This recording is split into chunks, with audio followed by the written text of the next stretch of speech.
Hi, I'm Nicole Vogelsinger of Wildboho. Welcome back to the Needles Out Embroidery Challenge. So this fabric, if you've been following up to this point, probably looks very familiar to you. This is the fabric that I am filling in with all of the stitches from my third book, Needles Out. And we're working our way through fill stitches, through line stitches, through isolated stitches. Today I'm going to be sharing with you two isolated stitches. One is from my book, it's the cross stitch, and one is a variation of that that's not in my book. And before we get started with that challenge, I wanted to share with you a quick sneak peek. This is for my Zen stitching workshop next week. If you're following along with this in real time, you can find the description and any details in the link below. That is my free pattern and bonus materials for the VIP pass. Zen Stitching is a free virtual retreat that you can sign up for. There are almost 30 artists who are each going to be presenting something different in the fiber arts world. My workshop has to do with needle felting, and I'm really excited to share that with you. So the pattern that I've provided for free is a combination of needle felting, embroidery, beadwork, and then this is the bonus pattern if you get the VIP pass. So there's a little plug for what's upcoming in the world of Wild Boho. And now let's get started on today's challenge. By means of a recap, we're going through all of the stitches in my book, Needles Out. We have done all of the embroidery line stitches. We're working our way through the fill stitches and the isolated embroidery stitches, and we're going to focus on one of these today. So the cross stitch is probably familiar to you because you can see it in counted cross stitch work. I like to use it as more of a freestyle stitch. So I'm going to be working right along here. What I like about using this either as an isolated stitch or as a fill stitch is that you can vary the size of your stitches. With varying the size comes varying the shape that you're filling with them. So I'm just beginning with one line, and then I'm going to, if you were doing this on a counted Aida cloth, you would be working with the 4 holes that are right next to each other. But for this, I'm just going to bring my needle up. I'm kind of gauging where I want my cross stitches to be, and I'm working them on this line. So this is a very simple stitch. I'm using a size 3 eleganza pearl cotton, and I do like to work these in a thicker thread because I feel like they just show up really nicely, and they're great for a fill stitch if you use them in a thicker thread.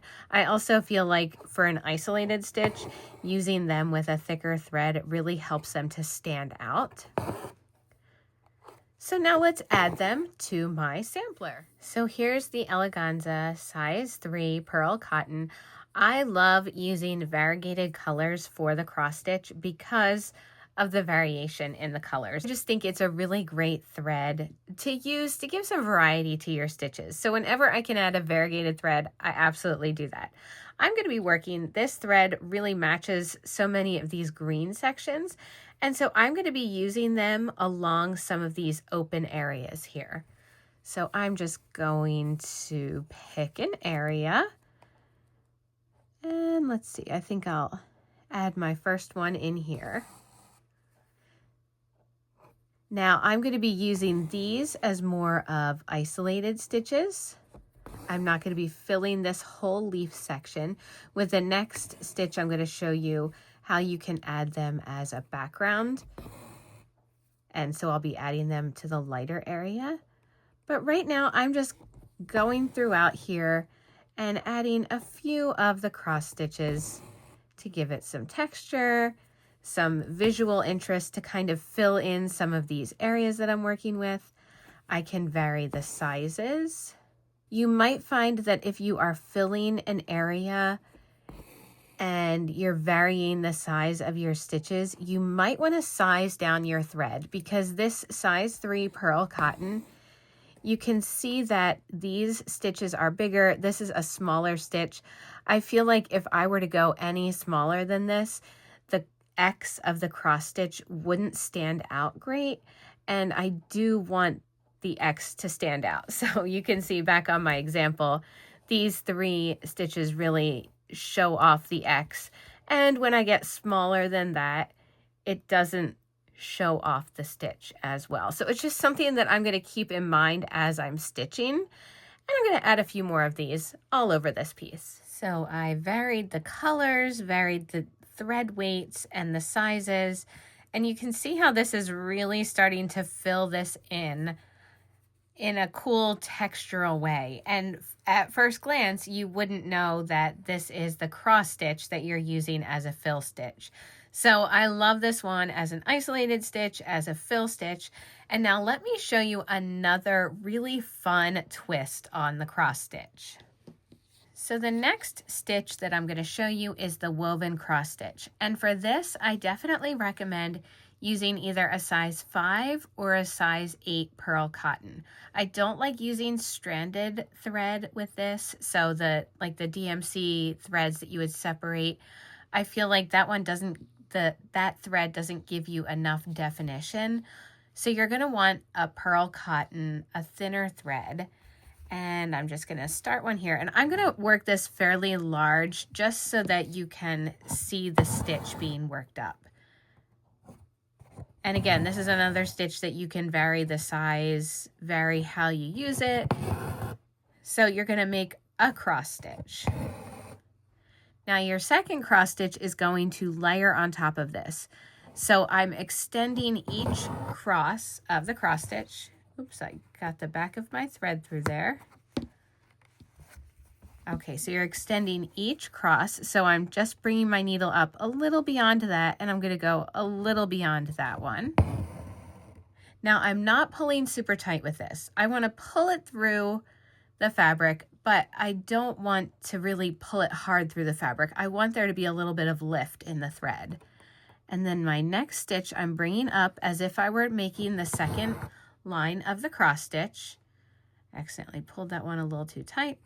So now I'm going to take my needle and I'm going to push aside that top thread, and I'm going to go underneath the bottom thread.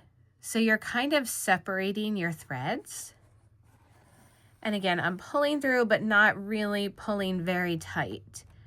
And then I'm going to bring that down and extend that stitch as well. So you get a woven looking cross stitch. I'll show that to you one more time. You're going to make a cross stitch just like normal.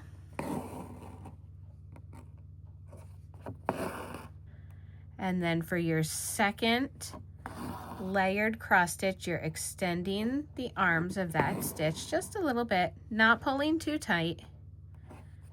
Bringing your needle up again as if you were just going to make a second cross stitch, and you're going to push aside the top thread and take your needle under the bottom thread and then pull through just like that. And so it creates a really cool woven stitch. So on my botanical fabric, what I meant about using this as a background stitch, you see how this thread really matches the background parts of this hoop really well. This is a great stitch for having some sort of stitching on the background, but not having the stitches be super obvious. And so that's when I like to use a color that matches almost exactly the color of my background, or in this case, it's the background part of the fabric. So let's see, I think I'll just bring my needle up here, and I can make these larger. I'm going to make my first X of the cross stitch.